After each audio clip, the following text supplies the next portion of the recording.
We are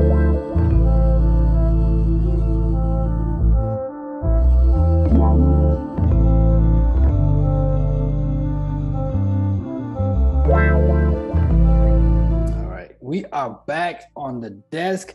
Well, on Zoom this time. I am your host, Reflex. Welcome to another episode of SitM Podcast. We have a special guest on the line on Zoom. Man, this is a special one. I was trying my hardest, y'all. I was trying my hardest to do it in the studio, but we couldn't do it. And she's busy, booked and busy. So I was like, Zoom it is. And so here it is. But before that, if you're watching on YouTube, definitely hit the subscribe button. Hit the bell notification so you get updates every time we drop something new. If you're riding around listening in audio, SitM Podcast is a handle on all social media platforms. If you want to write with us, SitM Podcast 237@gmail.com. You can also send us an email if you want to refer a guest or just have something cool that you want to share with us. Or let us know how much we suck. But we appreciate y'all checking us out on a weekly basis. Listen, today we want y'all to meet a teen social justice diversity advocate, Atabong Taku. She's the author of the new book, Quarantine and Other Poems. Atabong, how you doing? How are you? I'm doing well. Thanks for having me. Yeah, like that. Like, listen, I'm so sorry we couldn't get this done in the studio, but I'm glad we finally could connect on Zoom. How you feeling? You published your book. First of all, how you feeling?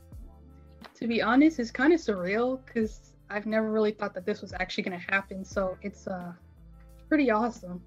When did you have that urge or that, thought it's like, hey, listen, I'm gonna publish a book. I'm gonna write a book and I'm gonna publish a book. When did that like kick in?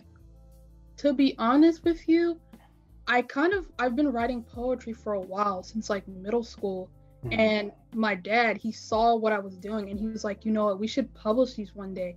And I thought in my mind, I was like, publish them? Yeah, like I don't think that's gonna happen because like we've been like having it in our heads and putting it off for quite a while. Mm-hmm. So like I think my dad and I, we really took it seriously. He really like contacted his niece in South Africa and was like, you know what, we really have to do this. So to see it come to like reality is crazy. So. You mentioned it is definitely crazy because you mentioned your middle school. Middle school for you is not years ago. Yeah. How old are you, by the way? I'm 19. So you in college right now? Yeah. So in high school, what was it that you thought you would do, and what are you currently studying in college and aspiring to be? Well, in high school, I always knew that I wanted to be a writer. So like my main focus was like, you know what, when I get to college, I want to do like writing. So I'm majoring in creative writing right now. So when you wrote, like, would you just write them in like your notebook and stash them away, or you would write it and like share it with family or something like that? So when I started writing, I usually just like wrote in my little like journal or whatever. And when I was in school, I would like write it and like share it with my teachers and stuff to get like feedback. And sometimes my mom would read them. So that's how it kind of like started. And of course, the feedback was positive. Yes. What would you say, what would you say is the urge to write? Because I'm a writer myself. Is it just come from an urge to, want to create or, want to, tell a story, convey a message? I think it's all of that in one, in a sense. For me, writing is something that fulfills me. Like if I feel some type of way, I'll just like put it on paper. Mm-hmm. And sometimes if I like see something going on like in the world, like that's what kind of starts it off as well. Mm-hmm. So yeah, your dad wrote the foreword to this book. Yes. Quarantine and Other Poems. Why did you pick that? Why did you pick your father to write the foreword to the book? And how did you feel when he gave it back to you for the first time? It's like, yo, dad wrote the foreword. My dad, my knack for writing came from him because like he's a writer as well. Okay. And so when I saw the foreword, I was like speechless because it's like, dang, this is actually happening. Mm-hmm. So, and like to see that my mom, she's supportive as well, but like she doesn't have the kind of writing knack like my dad does. Mm-hmm. So to see that kind of like support system like write my foreword for me was like really cool. And you're a twin. Yeah. Who was the first person you ran to? Was like, yo, look. Was it your twin sister or? Yeah, she was the one who contributed to my book. She was the first one who contributed. Yeah. In what way? Well, she bought the book and she read it, and then she came back to me and was like, you know what? These poems are actually really nice. So walk me through the process of like, you know, creating a book. I know, you know, your dad wrote it, and you mentioned earlier that he reached out to his niece back in South Africa and was like, hey, listen, Atabong has, you know, she got something going, like, yo, we should tap into this. Walk me through it. So most of my poems that I have written are from middle school and high school. So I kind of just like, some of them were written for like homework assignments and stuff. And I also have my current poems in here, like the one Quarantine. There's a poem called Quarantine in there. It's from one of my college classes as well. Mm-hmm. So I kind of took all of those poems together and like put them in one book. Mm-hmm. Yeah. So you dedicated this book to children, you know, and young adults and people all around the world who are, you know, have gone through discrimination of some kind. Why is that? Because, you know, as a young person myself, I kind of relate to like what a lot of young Black children are going through.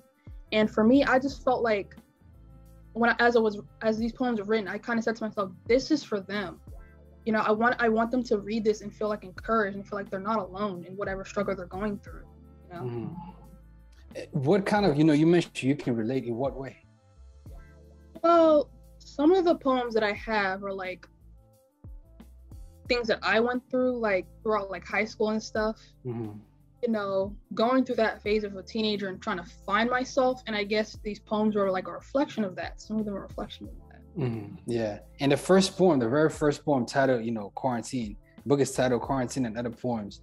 There's a line in there where you said, my therapist is one call away.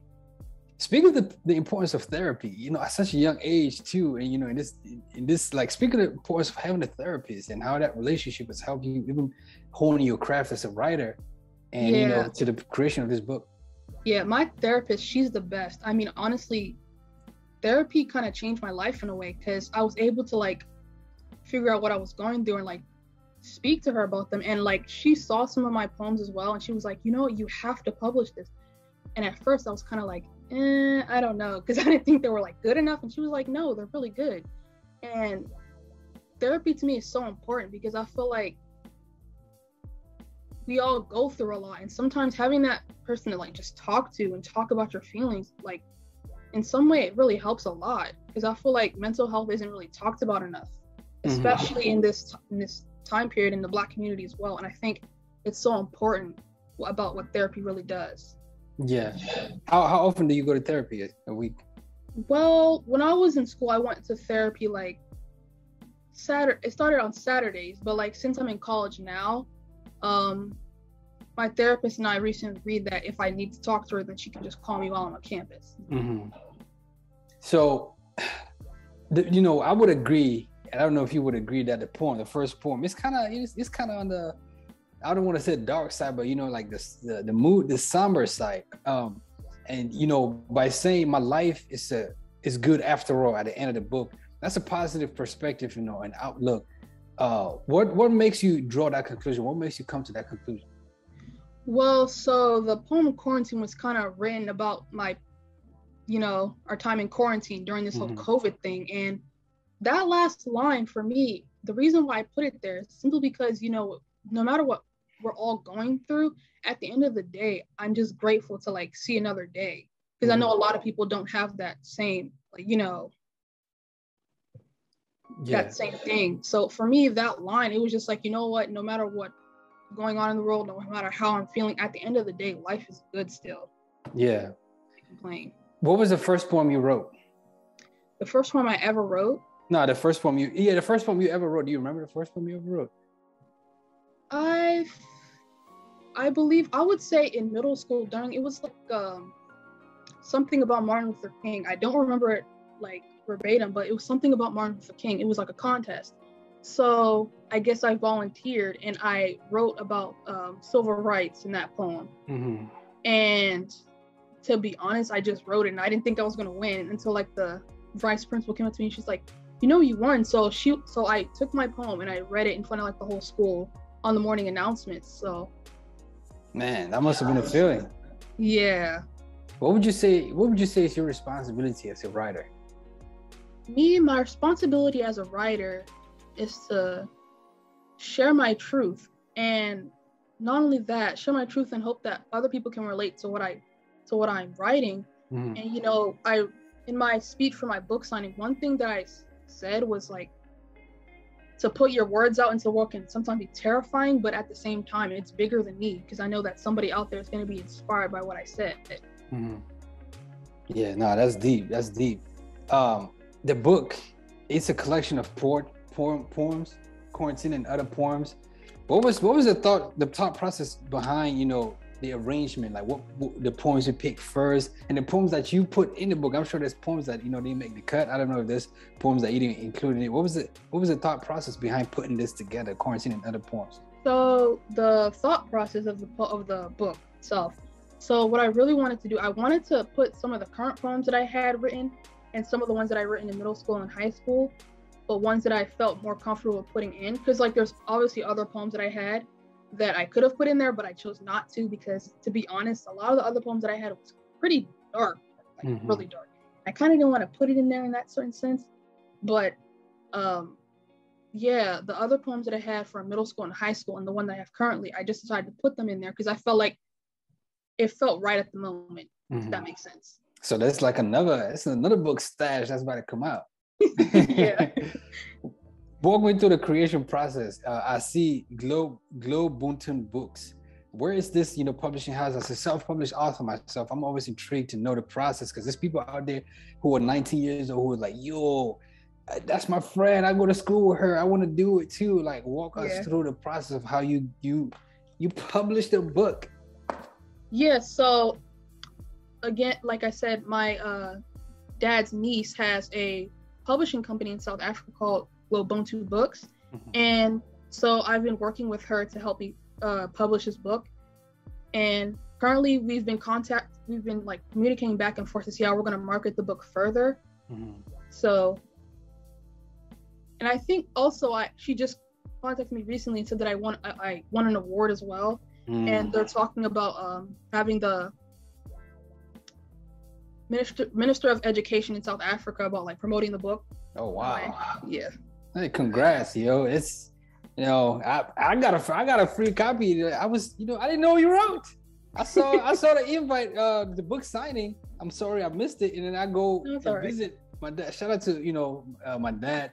Pa Victor, by the way, he's like, yo, you gotta have Atabong on SitM Podcast. It was inevitable, by the way, because I'm a book lover, book writer myself. But let's talk about chocolate. And, you know, by chocolate I mean Black people. You have a poem in here dedicated to, you know, chocolate people, Black people, and the confidence that you have in being who you are, being yourself. Speak about that. You know, that poem, in a sense, I feel like that poem speaks to the time we're in right now. About how sometimes as Black youth, we're discouraged by society. Society tells us that we can't be confident, we can't dream big, that the things that's out there is not for us. And for me, Chocolate, it was basically a poem that basically said, you know what, keep your head high, because trust me, the people that hate you now are going to be the same ones coming up to you and wanting to have the exact things that you have. And for me, it was just that confidence was to let a lot of the Black youth know that, you know what, stand tall. I love it. Right now, as you growing into adulthood, you know, in college, is writing something you considering full-time? Yes, absolutely. Because this is something that I've grown to love, and I feel like writing kind of like saved my life in a way. I don't think I would like want to do anything else. What advice do you have for aspiring writers, you know, who, you know, not only aspiring, but everyday writers? What advice do you have for them? My advice to them is that, you know what, sometimes you're going to have moments where what you're writing, you might think it sucks, but sometimes you have to go through those moments of having bad writing, because in those moments of bad writing, you kind of see where you want to improve. And also, don't give up. Don't let anybody tell you to like throw that dream that you have in the back, because it's not going to work. Prove them wrong. Yeah. How often do you write a day? Me, to be honest, sometimes I could write I write a lot, but sometimes I'll take time to like seriously trying to write things, because there are moments where I kind of get like unmotivated, but like, you know what, when I'm in the moment, I'm just like, you know what, I'm gonna write something today. What's the last book you read? Last book that I read? Yeah. Right. It's this book called Mrs. Wiggins by Mary Monroe. It's a really good book. Is it fiction or? It's fiction, yes. So do you read other poems like by other poets? Do you read poetry books? Yes. One of my favorite poets of all time is Maya Angelou. Yeah. So I love her. I got one for you. If I could find it, it's called Fate. Oh man, I just did a book. Oh, here it is. 1 second, I'm about to bring it.